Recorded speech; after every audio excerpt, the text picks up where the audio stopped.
वह एक तीर्थ में शौनक आदि 88,000 ऋषियों ने यह श्री सत्यनारायण व्रत को किया।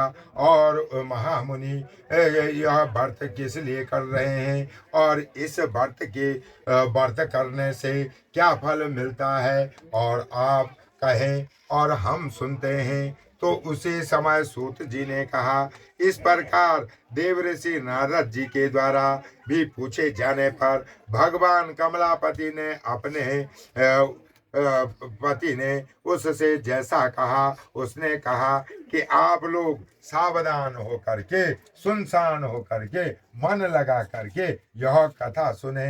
यह कथा बहुत कल्याणकारी और फल देने वाली कथा है और इस मृत्युलोक में ज्यादा दिन का कार्यक्रम नहीं हो सकता है। तो यह छोटे एक ही दिन में यह श्री सत्यनारायण का कथा कर्म फलों के अनुसार नाना प्रकार के योनियों में उत्पन्न होकर के सभी प्राणियों को अनेक प्रकार के दुख भोगने से भोगते हुए देखा तथा किसी उपाय से इन प्राणियों के दुख को किस प्रकार से निपटा जाए, किस प्रकार से इन दुखों का नाश हो, ऐसा मन में विचार करके विष्णु लोक को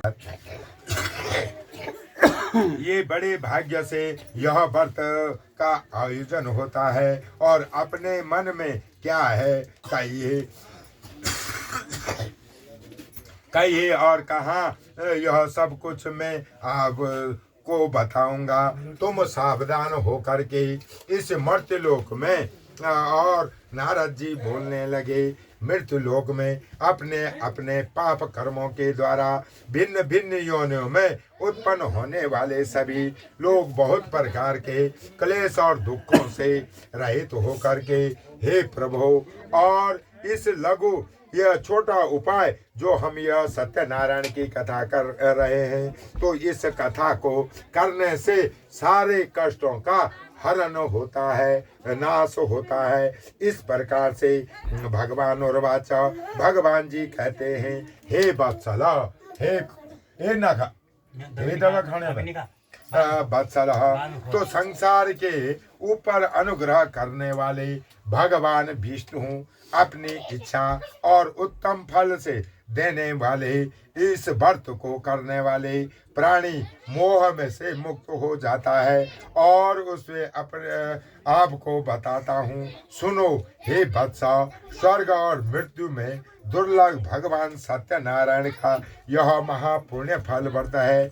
और अब आपके स्नेह के कारण इस समय में उसे कह रहा हूँ। अच्छी प्रकार विधि विधान से भगवान सत्यनारायण का व्रत करके मनुष्य शीघ्र ही सुख को प्राप्त करता है। और भगवान की ऐसी वाणी सुन करके नारद मुनि ने क्या कहा नारद और वाचा, हे प्रभु, इस व्रत करने का क्या फल है और किस विधान से इस व्रत को किया जाता है। और श्री भगवान ने कहा, सुनो, यह व्रत दुख शोक आदि का समन नाश करने वाला, यह धन और धान्य की वृद्धि करने वाला, सौभाग्य और संतान देने वाला, सर्वत विजयी बनाने वाला, और जिस किसी भी दिन भक्ति और श्रद्धा समित होकर के मनुष्य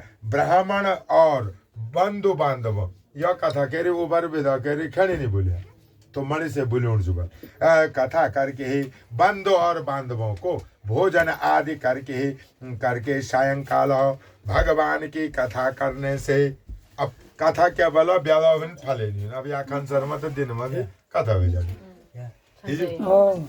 तो यह सायंकाल ही मैं थोड़ी बड़ी ये किताब सायंकाल की पूजा करके और नैवेद्य को चढ़ा करके कोटि भोजन बना करके अनेक प्रकार का भोजन बना करके भक्ति पूर्वक शांत बैठ के बोलो कथा सुनावा भक्ति युक्त कहा। और प्रसाद का अर्पण करें, प्रसाद को चढ़ाएं। इस प्रकार से केले क्या लब चैन बल क्या चैनी केवल बेचैनी फल घ्यू दूध और गेहूं ऑटो और वे में क्या मिलोने वाला थोड़ा सा चावल और इस प्रकार से मिला करके चावल और शर्करा या गुड़ यह सब भय सामग्री शवा शवा के मात्र से मिला करके इसका प्रसाद बनाए हैं।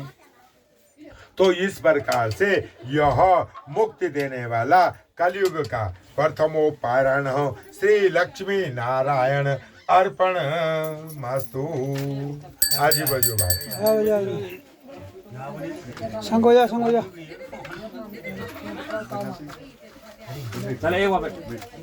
ऐसा सुनो कथा बड़े बड़े प्यार से सुनो। तुम्हें पूर्व काल में जिस इस व्रत को किया उस व्रत का भली भांति में तुम्हें विस्तार पूर्वक कहूंगा। रमणिक काशी नामक नगर में कोई अत्यंत निर्धन ब्राह्मण रहता था। जनि हम जनि के भूख और प्यास से व्याकुल होकर के वह प्रतिदिन पृथ्वी पर इधर उधर चलता था। ब्राह्मण प्रिय और वह ब्राह्मण भगवान श्री सत्यनारायण का स्मरण करते रहता था और वह क्या था अत्यंत दुखी देख करके ब्राह्मण को देख करके वह वृद्ध ब्राह्मण का रूप बन करके उस सत्यनारायण जी वृद्ध ब्राह्मण का रूप बन करके आए। वैसे भी ज्यादा गरीब बोर्ड के ब्राह्मण आयो तो रूप का धारण करके और उस ब्राह्मण से आदर पूर्वक पूछने लगा कि हे भगवान हे विप्र तुम प्रतिदिन इस प्रकार इस पृथ्वी पर क्यों घूमते हैं और किस लिए इस पृथ्वी पर तुम भ्रमण करते हैं। तो वह द्विज श्रेष्ठ हे ब्राह्मण तो वो ब्राह्मण भेष है कि नहीं वेल भी क्या बोली हे ब्राह्मण श्रेष्ठ यह सब बताओ मैं सुनना चाहता हूँ। अरे केवल घूमने चो क्या घूमने चो खी घूमने। तो इस प्रकार से ब्राह्मण बोला हे प्रभु मैं अत्यंत दरिद्र ब्राह्मण हूँ और भिक्षा के लिए प्रतिदिन इस पृथ्वी पर घूमते रहता हूँ और यदि मेरी इस दरिद्रता को तुम दूर कर सकते हैं तो मुझे कोई उपाय बता दो जिससे कि मैं आज से इस पृथ्वी पर भ्रमण नहीं करूंगा। तो उस वह ब्राह्मण नहीं था। वह कौन था? श्री सत्यनारायण देव थे और वह उन्होंने अपना जो वह वृद्ध ब्राह्मण का रूप बना करके उस ब्राह्मण के पास आए। तो उस वृद्ध ब्राह्मण ने कहा हे ब्रह्मदेवा सत्यनारायणम भगवान विष्णु अभिष्ट फल को देने वाले हैं। अरे ये पृथ्वी में मतलब हुए चो तुम कुछ ना करो रोजाना घूमो तुम क्या करो बोलो सत्यनारायण कथा।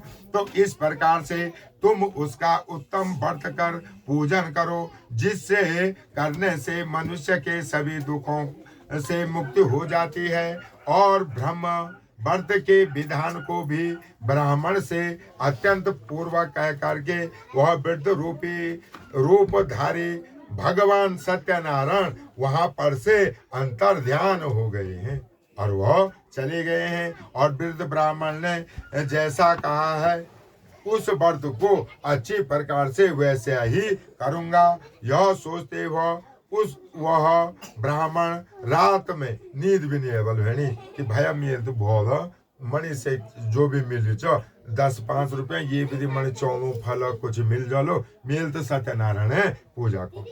तो तदंतर प्रातः उठ करके वह सत्यनारायण का व्रत करूंगा ऐसा कर करके वह ब्राह्मण भिक्षा के लिए चले गया। तो वो भिक्षा ही गयो तो वे दिन वाला क्या मिली नहीं उसी दिन उस ब्राह्मण को भिक्षा में बहुत धन मिल गया और उस धन से जो भी उसने अपने भाई और बंधुओं के साथ श्री सत्यनारायण देवता का व्रत किया और व्रत के प्रभाव से वह श्रेष्ठ ब्राह्मण सभी दुखों से मुक्त हो करके समस्त संपत्तियों के संपन्न हो गया। और उस दिन से लेकर प्रत्येक महीने वह यह व्रत करता था और इस प्रकार भगवान श्री सत्यनारायण ने इस व्रत को करने का श्रेष्ठ ब्राह्मण सभी पापों से मुक्त हो गया और वह दुर्लभ मोक्ष पद को प्राप्त हो गया। वे बाद वे रोजाना महीना में न व्रत सत्यनारायण कथा करी अपू भय बंधु और वे बाद क्या देखो मोक्ष को प्राप्त हो गया। हे विप्र, तो यह पृथ्वी पर जब भी कोई मनुष्य सत्यनारायण का व्रत करेगा तो उसी समय उसके समस्त दुख नष्ट हो जाएंगे। तो हे ब्राह्मण, इस प्रकार भगवान नारायण ने महात्मा नारद जी से जो पूछा और कहा, मैं यह वह कुछ आप लोगों से यह कह दिया, आगे अब मैं क्या कहूँगा। तो क्या, हे मुनि, इस पृथ्वी पर ब्राह्मणों से सुने हुए इस व्रत को किसने किया और हम सब कुछ सुनना चाहते हैं। उस व्रत हमारी श्रद्धा हो रही है, उस व्रत को करने के लिए हमारी इच्छा हो रही है। तो सूत जी बोले, और मुनियों, पृथ्वी पर जिसने यह व्रत किया उसे आप लोग सुने। एक बार वह द्विज श्रेष्ठ अपनी धन संपत्ति अनुसार बंधु बांधवों तथा पारिवारिकों के साथ व्रत करने के लिए उद्यम हुआ और उसी बीच एक लकड़हारा वहां आया और लकड़ी बाहर रख करके वह ब्राह्मण के घर आ गया।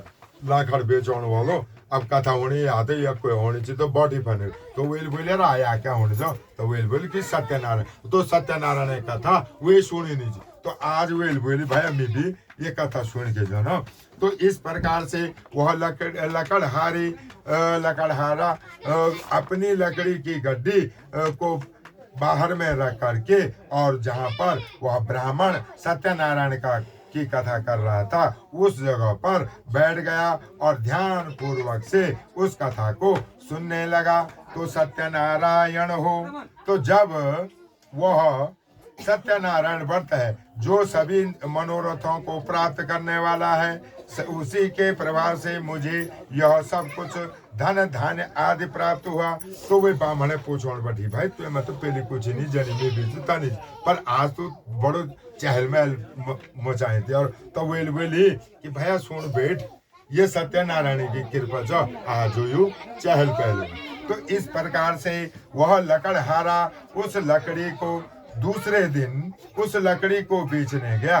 तो वे सोचे कि भाई मैं भी करो, लगता न मन भूखा 2-4 दिन खाने नहीं खुल पर मेरा सत्यनारायण व्रत। तो वह लकड़ी को बेचने के लिए गया। तो उस दिन उसको वे लकड़ी की कीमत 5 रुपया मिलने तो है दुगुनी 50 रुपया मिली। तो वेल बोले कि अब भैया ठीक हुए आते में भैया यह शॉर्टिया न टकरी की वेल में इधर रुके दी।